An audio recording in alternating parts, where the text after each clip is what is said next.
Boring একটা দিনকে memorable বানানোর জন্য বেরিয়ে পড়লাম। এতই তাড়াতাড়ি প্ল্যান হয়েছে যে লাইনারটা পর্যন্ত লাগানোর টাইম হয়নি। বেলা 11:30টার সময় টিকিট কেটে 12:30টার মধ্যে যা হোক করে রেডি হয়ে চলে এলাম আর কে মাল্টিপ্লেক্স চুঁচুড়ায়। এই সিনেমা হলটায় আমি ফার্স্ট টাইম এলাম। বেশ ভালোই লাগছে এখানে এসে। প্রথমে এসেই কিছু ছবি তুলে নিলাম, কারণ এরপর আর সময় হবে কি জানি না। এরপরে হলের দিকে গেলাম।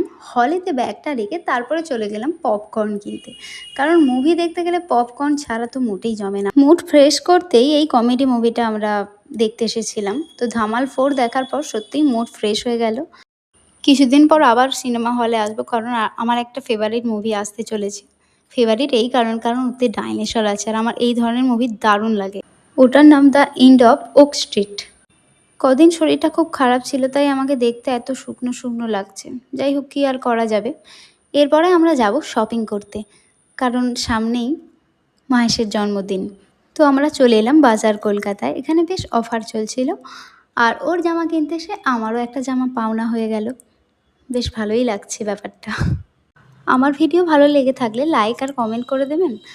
আর এরকম ভিডিও আরও দেখতে হলে ফলো অ্যান্ড সাবস্ক্রাইব করবেন। দেখা হচ্ছে পরের ভিডিওয়।